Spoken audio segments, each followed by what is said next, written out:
नमस्कार. पोलीस भरती महाराष्ट्र या यूट्यूब चॅनलवर आपलं सहर्ष स्वागत आहे.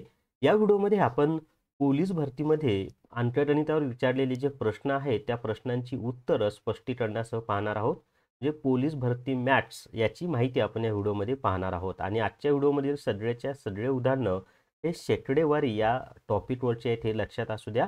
आणि हे सगळे प्रश्न पोलीस भरतीमध्ये ऑलरेडी विचारलेले आहेत आणि असेच प्रश्न तुम्हाला आगामी परीक्षेमध्ये सुद्धा विचारले जाणार आहेत. त्यामुळे निश्चितच तुम्हाला या व्हिडिओचा फायदा होणार आहे. तसंच याच्या अगोदर मी मराठी व्याकरणाचे व्हिडिओ अपलोड केलेले आहे, सामान्य ज्ञानचे व्हिडिओ अपलोड केलेले आहेत, बुद्धिमत्ता चाचणीचे व्हिडिओ अपलोड केलेले आहेत. ते सुद्धा व्हिडिओ तुम्ही पाहून घ्या. या व्हिडिओला सर्वांनी लाईक करा, शेअर करा आणि पोलीस भरती महाराष्ट्र हे जे आपले यूट्यूब चॅनल आहे ते सबस्क्राईब करा. चला तर मग आता आपण पहिला प्रश्न पाहूयात. तर या ठिकाणी पहा, पहिला प्रश्न आहे 75 पैसे हे 3 रुपयाचे शेकडा किती. आता सर्वात आधीनं या ठिकाणी ह्या वेगवेगळ्या राशी आहेत पहा. इथे 75 पैसे दिलेले आहेत आणि इथं 3 रुपये दिलेले आहेत. मग एकतर आपल्याला या पैशांचं रूपांतर रुपयांमध्ये करावं लागेल किंवा रुपयाचं रूपांतर पैशांमध्ये करावं लागेल. तर रुपयाचं रूपांतर पैशांमध्ये करणं सोपं आहे पहा. मग 1 रुपया बरोबर 100 पैसे, म्हणून 3 रुपये बरोबर काय करायचं, रुपयाचं रूपांतर पैशांमध्ये करण्यासाठी दिलेल्या रुपयाला 100 ने गुणायचं. मग 3 गुणिले 100 केलं तर ते आलं 300 पैसे. म्हणजे 3 रुपये म्हणजे किती पैसे झालेले आहेत, 300 पैसे झालेले आहेत. मग आता हे 75 पैसे 3 रुपयाचे शेकडा किती असं विचारलं आपल्याला. मग हे जे 75 आहेत ते अंशस्थानी लिहायचे आणि 300. आता हा झाला व्यवहारी अपूर्णांक. 300 पैकी 75. मग याचं रूपांतर टक्क्यांमध्ये करण्यासाठी किंवा शेकड्यामध्ये करण्यासाठी त्याला गुणिले 100 करायचं असतं भावड्या, लक्षात ठेव. मग आता या ठिकाणी जर आपण पाहिलं 0 0 कटला, हा 0 हा 0 कटला, 3 ने 75ला कितीचा भाग जातो तायडे, तर 25 त्रिक 75. म्हणजे या ठिकाणी उत्तर किती आले, 25. तर शेकडा 25 हे त्याचं उत्तर आहे. ब हे त्याचं उत्तर आहे, शेकडा 25. आपल्याला अजून भरपूर उदाहरणं पाहायची आहेत, पण जर तुम्हाला माझ्याकडून स्पर्धा परीक्षा अंकगणित आणि स्पर्धा परीक्षा बुद्धिमत्ता चाचणी ही पुस्तकं घ्यायची असतील तर मला 88 06 06 86 18 या व्हॉट्सअपच्या नंबरवर मेसेज करा. तुम्हाला घरपोच ही दोन्ही पुस्तकं मिळून जातील. याची किंमत फक्त 450 रुपये आहे आणि पोलीस भरतीचा आपला रेकॉर्डेड व्हिडिओ कोर्ससुद्धा उपलब्ध आहे. चला तर मग आता पुढचा प्रश्न पाहूयात आपण. पुढचा प्रश्न आहे पहा, 180चे 30% हे 60च्या किती टक्के आहेत. आता काय दिलेलं आहे आपल्याला, 180चे 30% हे 60च्या किती टक्के आहेत असं दिलेलं आहे, बरोबर आहे. मग आता हे कसं सोडवायचं माहिती आहे का, गणितामध्ये चे याचा अर्थ काय असतो माहिती आहे का, गुणिले. म्हणजे गणितामध्ये जेव्हा चा, ची, चे, च्या अशी अक्षर येतात ना, तेव्हा त्याचा अर्थ गुणिले असा असतो, हे लक्षात ठेवा. आणि 30% म्हणजे 30चे 100, पण अशा उदाहरणांमध्ये तसं लिहायची आवश्यकता नाही. मग 180चे 30% हे 60च्या किती टक्के असं आपल्याला विचारलेलं आहे. तर हे कसं सोडवायचं, 180 गुणिले 30 बरोबर 60च्या किती टक्के. मग आता हे 60 गुणिले तिकडे येऊन भागिले होतील, 180 गुणिले 30 भागिले 60. मग आता 0 0 कटला, 3 दोन्ही 6, 2 ने 180ला कितीचा भाग जातो रे भावड्या, 9 9 दोन्ही 18, 90चा भाग जातो की नाही. म्हणजे किती आहे त्याचं उत्तर, 90%. हे त्याचं उत्तर आहे. 180चे 30% हे 60च्या किती टक्के आहेत, तर 90% आहेत. आता त्याच्या पुढचा प्रश्न आहे पहा, एका परीक्षेत 30% विद्यार्थी गणितात नापास झाले, 20% विद्यार्थी इंग्रजीत नापास झाले व 10% विद्यार्थी दोन्ही विषयात नापास झाले, तरी दोन्ही विषयांच्या घेतलेल्या परीक्षेत किती टक्के विद्यार्थी उत्तीर्ण झाले. आता मुळामध्ये आपल्याला काय करायचं असतं, सुरुवातीला किती टक्के नापास झाले हे आपण काढूयात. ते काढण्यासाठी काय करायचं, तर या सर्वांची बेरीज आणि आलेली बेरीज 100 मधून वजा करायची. मग या सर्वांची जर आपण बेरीज केली तर 30 अधिक 20 अधिक 10, 30 आणि 20 50, 50 आणि 10 किती आले, 60. हे 60 काय करायचे, पुढे 100 मधून वजा करायचे. मग 100 वजा 60 जर आपण केलं तर ते आले 40. पण हे 40% काय झालेत माहिती आहे का, हे नापास झालेले आहेत. 40% काय झालेले आहेत, नापास झालेले आहेत. आपल्याला विचारले काय, उत्तीर्ण म्हणजे पास विचारलेलं आहे. मग परत 100 मधून 40 गेले तर 60% हे आपलं उत्तर येते. 40% नापास झालेत म्हणजे उत्तीर्ण किती टक्के झालेत रे तायडे, 60% झाले की नाही? लय भारी आहे की नाही? मग आवडला असेल तर व्हिडिओला लाईक करा, शेअर करा. 60% हे आपलं उत्तर आहे. प्रश्न समजून घेत जा. असेच प्रश्न तुम्हाला परीक्षेत विचारले जाणार आहेत. त्याच्या पुढचा प्रश्न आहे भावड्या, एका माणसाने आपल्या जवळील रकमेपैकी 35% रक्कम मुलाला दिली, 25% रक्कम मुलीला दिली व उरलेल्या रकमेच्या 50% रक्कम शाळेला दिली. आता त्याच्याकडे 2,000 रुपये उरले आहेत, तर त्याच्याकडे एकूण किती रक्कम होती? खूप सोपं आहे, पा समजून घ्या थोडंसं.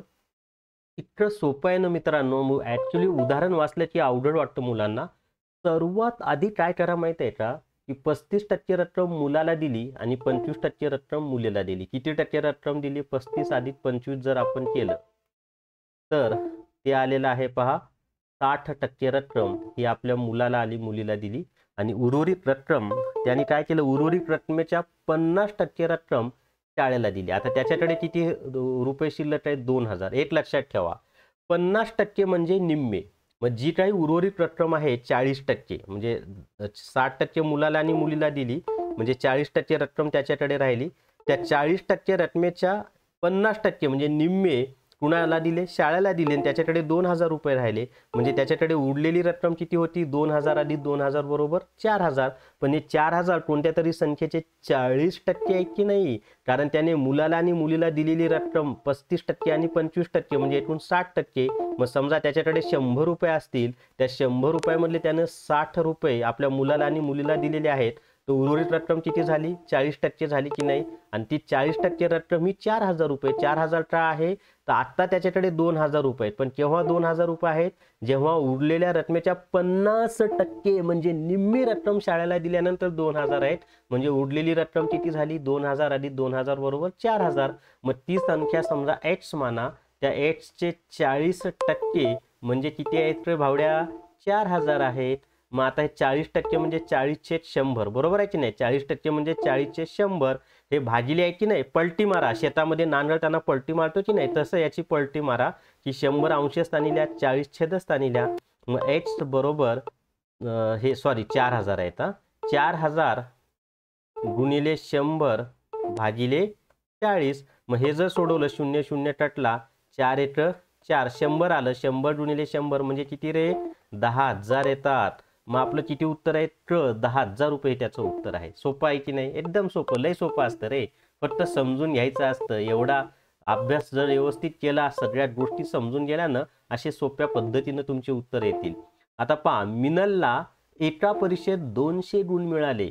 तिला जर आणखी 120 गुण मिळाले असते, तर सरासरी 80% गुण मिळाले असते, तर ती परीक्षा किती गुणांची होती?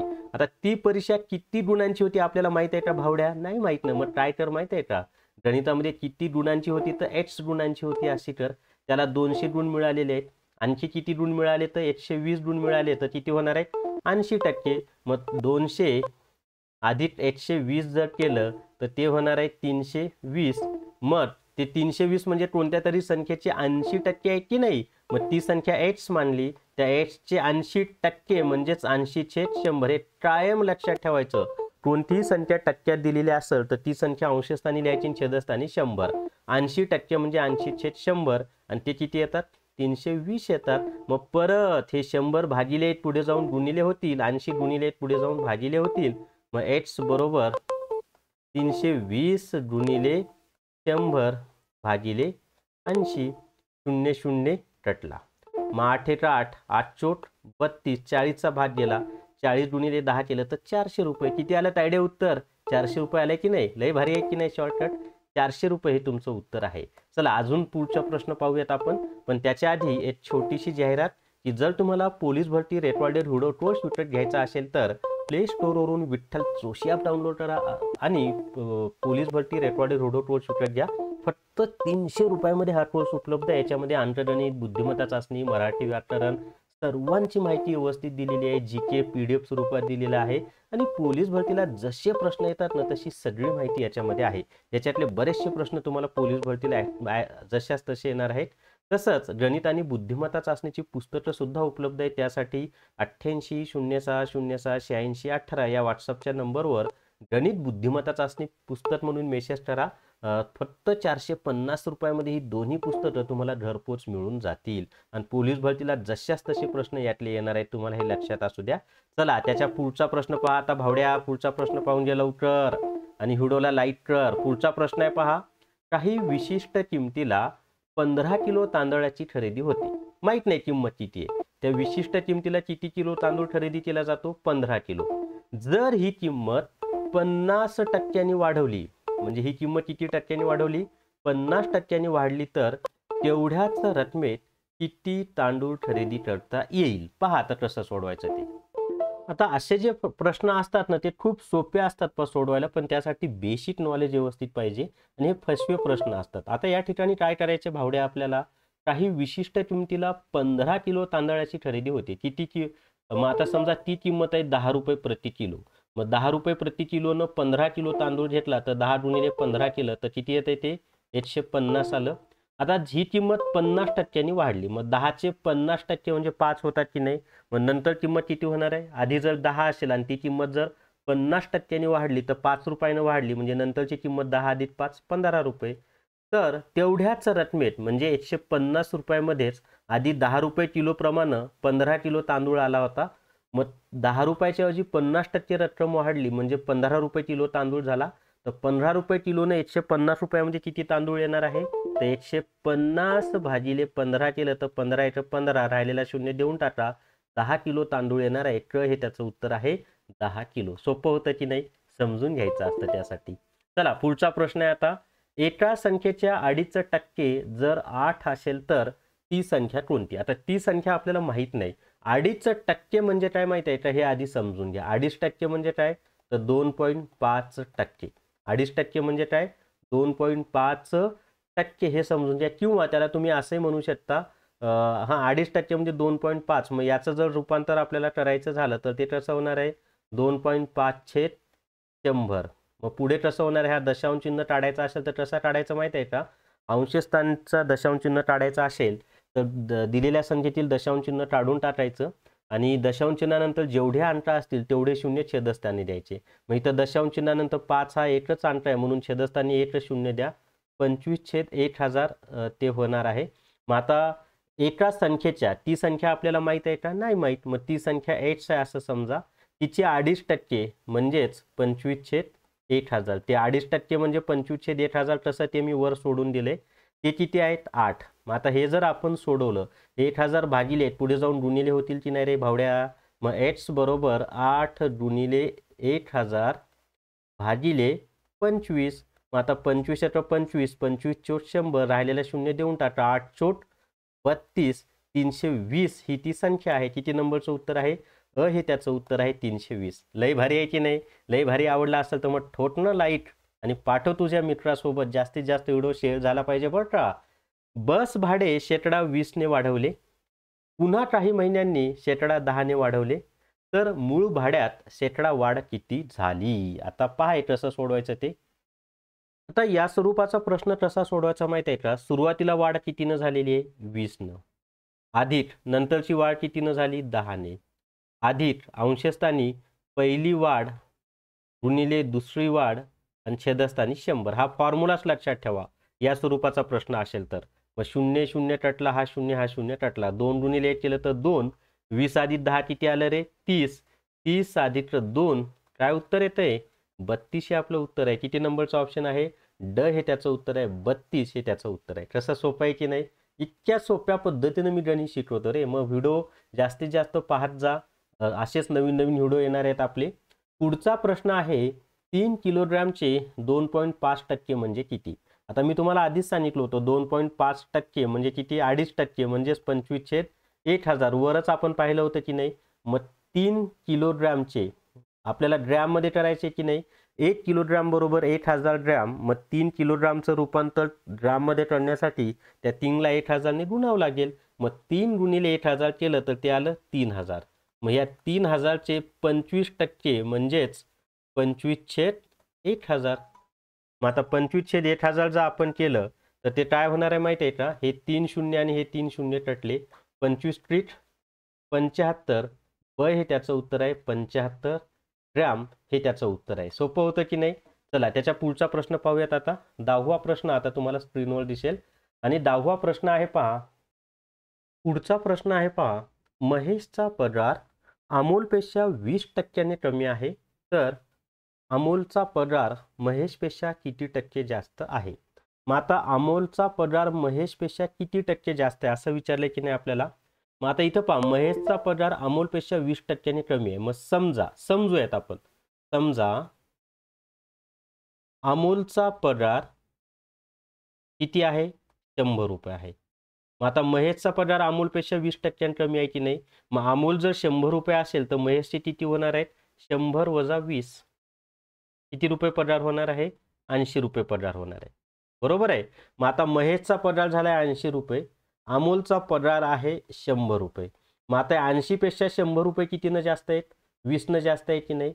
मग 80ला 20 म्हणजे 20/80 लिहायचा. 80 रुपये जेव्हा पगार आहे महेशचा, तेव्हा अमोलचा पगार 20%ने जास्त आहे. मग महेशचा पगार जर 100 रुपये असेल तर अमोलचा पगार किती टक्के असणार आहे, म्हणजे कितीने जास्त असणार आहे? तर याला 20/80 गुणिले 100 करायचं. समजून घ्या थोडंसं की अमोलचा पगार जर 100 रुपये असेल आणि महेशचा पगार अमोलपेक्षा 20%ने कमी असेल, म्हणजे महेशचा पगार 80 रुपये झालाय. मग अमोलचा पगार महेशच्या पगारापेक्षा 20 रुपयांनी जास्त आहे की नाही. मग 80 रुपये पगार असताना 20 रुपये जास्त आहे आणि त्याचं रूपांतर टक्क्यांमध्ये करण्यासाठी गुणिले 100 करा.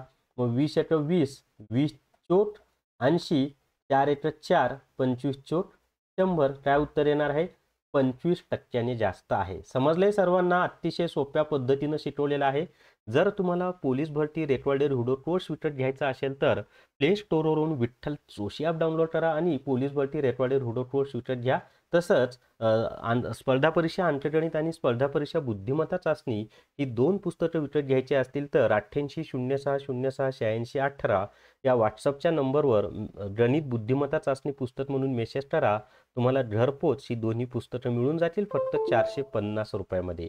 तर या व्हिडिओमध्ये एवढीच माहिती. या व्हिडिओला सर्वांनी लाईक करा, शेअर करा आणि पोलीस भरती महाराष्ट्र आपलं हे जे यूट्यूब चॅनल आहे ते सबस्क्राईब करा. थांबूयात. धन्यवाद.